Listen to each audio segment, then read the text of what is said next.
Blackwood Manor was once a grand estate, nestled in the hills of the English countryside. Built in the late 18th century, it was the pride of the Blackwood family for generations. However, that all changed one dark and stormy night in the early 20th century.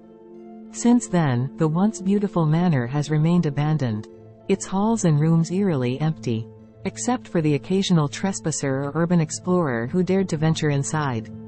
The story begins with a group of 4 friends: Sarah, Tom, Rachel, and Jack, who decide to spend the weekend exploring the abandoned Blackwood Manor. They had heard the rumors of its haunting, but they were skeptical and believed it to be nothing more than a ghost story. As they approach the manor, they can feel an unsettling sense of foreboding, but they dismiss it and press on. Once inside, they are immediately struck by the grandeur of the place. The foyer is lined with marble pillars, and the walls are adorned with paintings and tapestries.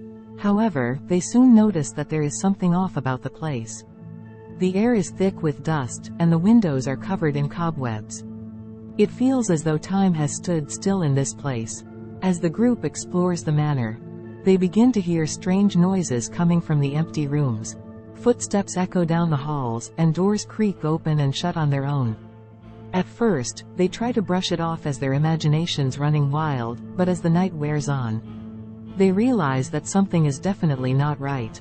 The group splits up to explore different parts of the manor, but they soon regret their decision. Sarah and Tom hear a child's laughter coming from one of the upper rooms, but when they investigate, they find nothing. Rachel and Jack hear a woman's voice whispering in the darkness, but they can't make out what she's saying. As the night wears on, the hauntings become more intense. The group begins to feel as though they are being watched, and they can sense a malevolent presence in the manor. They decide to regroup and leave, but they soon realize that they are not alone. As they make their way back to the foyer, they see a figure standing in the shadows. It's a woman, dressed in a long white gown, her hair hanging down over her face. She beckons them forward, and they follow, unable to resist her eerie call. Suddenly, the figure disappears, and the group finds themselves in a dark, damp cellar.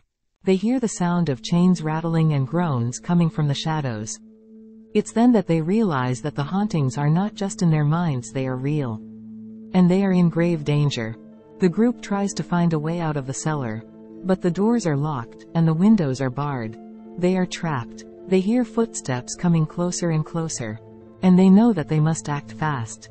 In a desperate move, Jack uses all of his strength to break down the cellar door, and the group runs for their lives.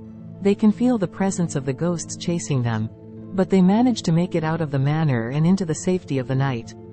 The group never returned to Blackwood Manor again, but the memories of that night haunted them for the rest of their lives. They knew that they had experienced something beyond explanation, and they could never shake the feeling that the ghosts of the Blackwood family were still trapped within the manor.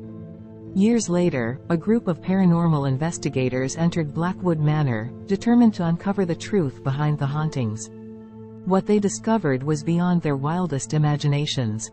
It turned out that the Blackwood family had been cursed by a witch in the late 19th century, after they had wronged her. The curse was meant to punish the family for generations to come, trapping their souls within the walls of the manor. The investigators were able to break the curse, freeing the souls of the Blackwood family and finally bringing peace to the once terrifying manor.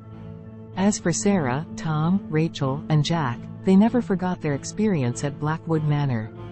It remained a defining moment in their lives, one that they would never fully understand but always remember.